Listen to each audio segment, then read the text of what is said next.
Teeny Gamer here, and as always, with every single Spiral Abyss, we have to make a commentary video. So yeah, well now I can go in and explain these floors and chambers in greater detail. So yeah, this is the 3.5 Spiral Abyss commentary. So this footage I already used for my beating Spiral Abyss video. So, yeah, you're just gonna see the same footage here, but I will be commentating over it. So you get to hear my voice. You get to hear the sounds of my voice while you watch this Spiral Abyss gameplay. So, yeah. I did flip-flop over a lot of characters here because there is a lot of gimmicks on this floor as well as floor 12. So yeah, you're gonna see some flip-flopping between characters and like me checking through the opponent details because this is me beating Spiral Abyss 3.5 for the first time. So yeah, of course, team options is really weird and you have to optimize your runs for these floors. So yeah, that is why I flip-flop with a bunch of characters here. In this Spiral Abyss. So yeah, I think this is my final team right here. Yeah, Hu-Tao, Zhongli, Fischl, Bennett. I did Fischl because there are other Hydro characters in this Spiral Abyss, so that is why I did bring Fischl. So yeah, and then for the second half, I brought in Gongyu for Hydro Hypostasis, specifically the Hydro Hypostasis, because if you have Gongyu, it's basically easy. It's one of the easiest hypostases if you have Gongyu. But yeah, well, enough about my team. It's time to talk about the actual floors and chambers. So this is chamber 1 of the first half. I think it's just Samurai, and then the Vulture and the Scorpion, I'm pretty sure. Yeah, there it is. The Vulture and the Scorpion. In the previous Spiral Abyss, they are floor 12 enemies, and they are really tough. I mean, really tough, because they spam a lot of moves, especially the Scorpion, who shocks the ground a lot, and also rushes you. There's also the Vulture that also dive bombs at you as well, so you better watch out for those. But if you do have a really good team, DPS team, I mean, I'm not even using the best team ever, but I can still get the job done, as you can see here. So yeah, you don't have to bring a really good team for this floor, but you do have to bring something that could counter the Jade Plume, Terror Shroom, and the Hydro Hypostasis, though. So yeah, make sure you bring at least Cryo or Electro for Hydro Hypostasis, and also bring Pyro or Electro in the Jade Plume Terror Shroom fight. So yeah. This is Chamber 1 second half. Here it's just a bunch of Aramite enemies, so there's nothing really much to it. You could bring a Hydro support, or not Hydro support, you could bring a Animal support like Venti, Kazuha, anyone that could draw enemies in. You can use Sucrose is also a pretty good option as well if you do not have Venti or Kazuha. She's a pretty great free-to-play character. And speaking of Sucrose, she is in the second half of the 4-star roster in Phase 2 of 3.5. So if you really want a Sucrose, then this is your chance. But you know me with the Dory summoning video. Sucrose is my curse character, so yeah. Well, there you go. It's nothing really that special. It's just Abyss Mages and Aramites for the second half of Chamber 1. As long as you bring Electro or anything that affects Hydro, you should be fine. So yeah, you don't really have to bring anyone else. That is why I brought a bunch of Cryo characters so you can freeze them.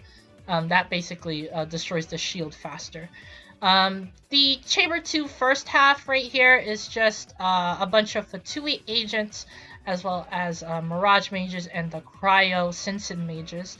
So again, if you have an animal support like Venti, that you should be fine because it sucks everyone in. You could also use a DPS team that could burst them down quickly, as you can see here. My Hu-Tao's just destroying everything right here. Yeah, you don't really need that much dedicated elements. You probably need Pyro though for this for the Cryo Sinsin Mages because the shields are pretty annoying when they bring it up. So make sure you bring at least one pyro character to take care of that, and you should be fine. So here's the second half of Chamber 2. I think it's just mirages. Yeah, the hydro mirages that the Oceanid spawns. So if you have cryo, if you have electro, anything that affects hydro, you should be fine here. There's really nothing that special except for the one mirage that could explode, like the birds. I'm trying to think of some other mirages that explode. The frog, I think the frog explodes too. So yeah, you have to watch out for the bird and the frog. So yeah, those you can't avoid dodging those hydro explosions, but you can if you want to. So yeah, there you go. Pretty easy chamber. Really the only hard chamber here is chamber 3 of this floor.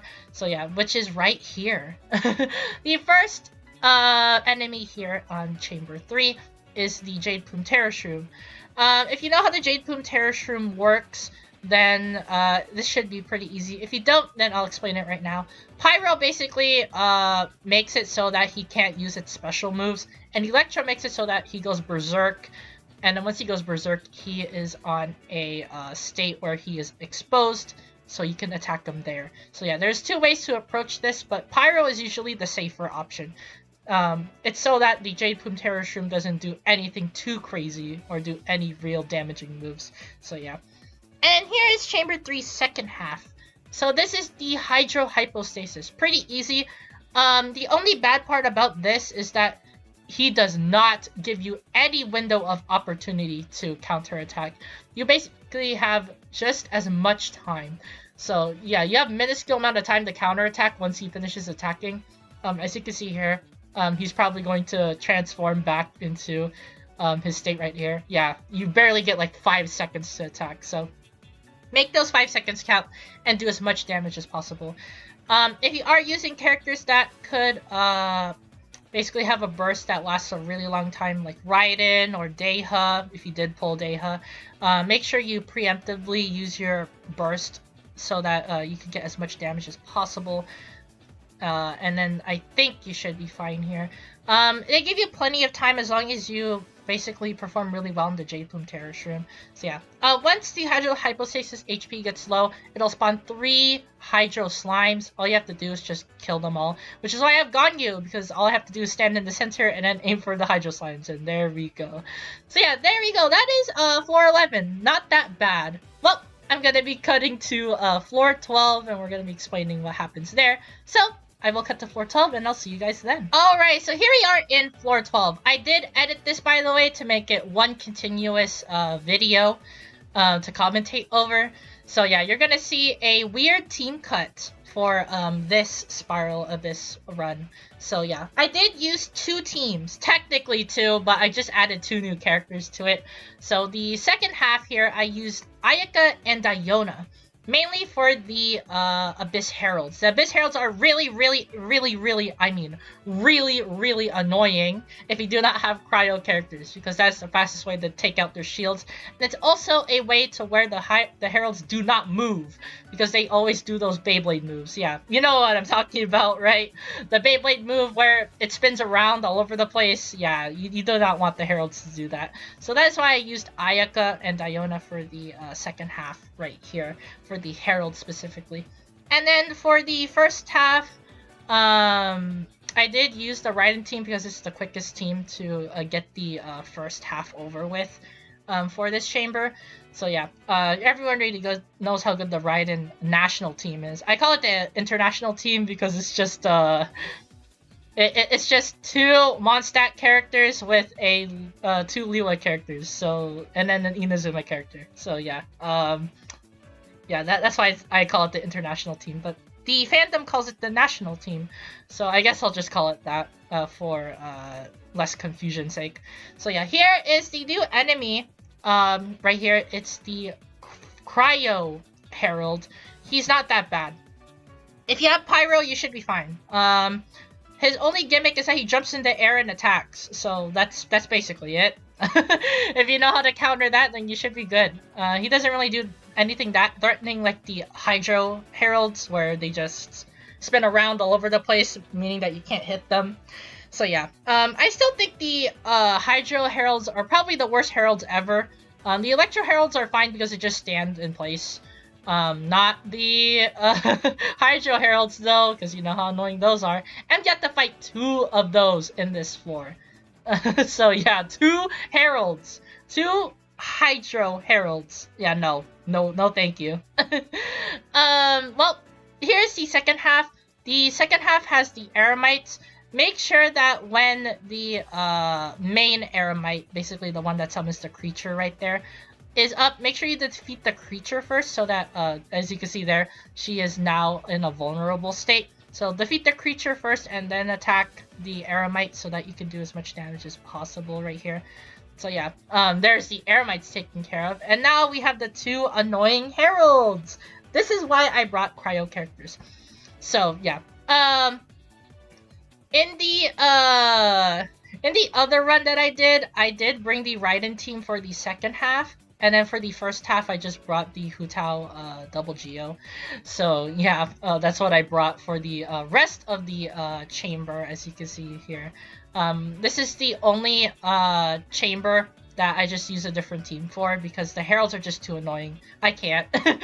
With the Raiden team, it barely brings the Hydro Shields down, which is why I did not show the footage here because I could never get the 3-star clear unless I bring a cryo character, and I do not want to screw myself over on the boss on this specific floor, which is the annoying mole with the drill. I will talk about him later once he pops up, but yeah, that is why I have to bring a different team for the first chamber right here because the Heralds are super annoying. But if you have a cryo character right there, as you can see, it is done and done. So yeah, just bring a cryo character for the first chamber and then just bring any team for the last 2 chambers because the first chamber just sucks. But yeah, as you can see here, the team's changed for mysterious reasons. That's because I am bringing a different team for this Spiral Abyss. So the first half is the Magu Kenki. Again, it's just a puppet. Remember him from the last Spiral Abyss? He's literally the same thing here. So just nuke him down. Once he gets to a certain amount of HP, he's gonna go to his second phase. Just nuke down his second phase and you should be fine. He teleports around all over the place though, so make sure you catch him when he does that, so that you don't waste any time damaging him. And then I think you should be fine here. Yeah, as you can see, Hu Tao double Geo is just making work of this guy. You basically want as much time as possible for the second half, because the second half are the husks. And they are really annoying because of how much HP they have. So you need to have a DPS team for the second half. I'm just gonna say that. But speaking of the second half, here we are in the second half. So yeah, the husks, they are super annoying. The first husk that you want to focus on is the Pyro one, basically the one that carries the flag. You have to focus on him. If you do not, he is going to put up a Pyro shield against the other husks. So the other husks is going to have a Pyro shield similar to the Fatui Harbingers with the Pyro gun one. So yeah, make sure you attack them. There's also another way to counteract this, and it's to not bring a Hydro character, but I can't. I need to bring a Hydro character because I need it for the I need it for the Raiden national team. So yeah, Raiden national team, it needs the Xingqiu. Xingqiu's just way too good. But if you don't bring a Hydro character, then the Shadowy Husk will not put up the Pyro shield. But if you do bring a Hydro character, make sure you focus on the Shadowy Husk, the Pyro one specifically first. And as you can see here in the distance, there is a new Shadowy Husk enemy, and it's the Geo one. He's really annoying. He does a spin to win move, by the way, which he spins around and then he does big damage. But if you are using big bursts and big damage, he does get pushed back like every other enemy. So if you have a burst or if you have anything that could delay his moves, you should use it because he is extremely annoying. He hits way too hard. Yeah, you want him gone and gone. He also has high HP too, so that is why you have to bring a DPS team as well. Same with the other heralds apply. You just need to bring a DPS team so that you can nuke them down really fast. But yeah, there is the last herald right here. It's the sword animal one, I'm pretty sure. No, it's the sword cryo one. But yeah, I think I barely got this in like 0 seconds. Yeah, there you go. We got the 3-star clear though, so we will take that. But there is chamber 2. It's really hard. As you can see here, this is probably like one of the hardest spiral abysses ever, just because of the amount of HP everyone has. So here's chamber 3 first half. It's robots. It's just the one robot. And then 2 lava churls. Yeah. 2 lava churls. Good luck. Just good luck. Because there is time. You need time to get to the second half. Basically, you want to complete this chamber as fast as possible. Specifically the first half as fast as possible so that you can get as much time as possible for the second half, because time is of the essence for this chamber. So yeah, rip free-to-play players though who are doing this. I wish you the best of luck, because this whole entire spiral abyss floor is a DPS check. So here is the Sedith Wenut. Sorry if I mispronounced it, but this is the new enemy for this Spiral Abyss 3.5, basically the final enemy. So what you want to do is nuke him down whenever possible. Yeah, that's basically it. When he pops up, just nuke him. When he doesn't, just save your burst for later. Nuke him at every opportunity possible, because he is really tanky. As you can see here, I'm barely doing any damage to him. But the only way that you could damage this guy, which is right here, is when he pops up on the ground and then the warning triggers. You basically have to hit the animal orbs with your elemental attacks, and then you should take him down, and then he's going to be in a vulnerable state for like 5 seconds. And then he starts to move and then take reduced damage. So yeah, that is your only window of opportunity to do big damage to him, is that specific window right there. So there is also a secret factor to beating this. If the Wenut does the ramming move first, where he shoots the animal balls at the beginning as his first attack, then you basically get a shorter window, or not a shorter span of time where he just does the window where you can attack the animal orbs. So yeah, basically those come out quicker. If he spawns up where there's a glowing attack where he just spawns out of the floor, you get a longer version. So make sure you always get the version where it does a different attack instead of the one where he just digs underground and then just pops out. So yeah. Well, anyways, that is that is 3.5 Spiral Abyss right there. Really hard, really hard. I wish you the best of luck, everyone, especially free-to-play players who are doing this. This Spiral Abyss is a big DPS check, so make sure you are ready to tackle this when you have a team ready. Well, anyways, that is it for the commentary of 3.5 Spiral Abyss. So, yep. Like the video if you like the video, subscribe to the channel if you're new. I upload genshin videos once a week, so if you do like that sort of content, be sure to subscribe and turn on the notification bell to not miss out on a single Genshin upload. Also, comment down below, what do you think of 3.5 Spiral Abyss? Is it hard? Is it easy? I'm just gonna say good luck, everyone. Just good luck. This Spiral Abyss is really hard. I wish you the best of luck. And as always, thank you guys for watching this Spiral Abyss commentary video, and I'll see you guys in the next Genshin video.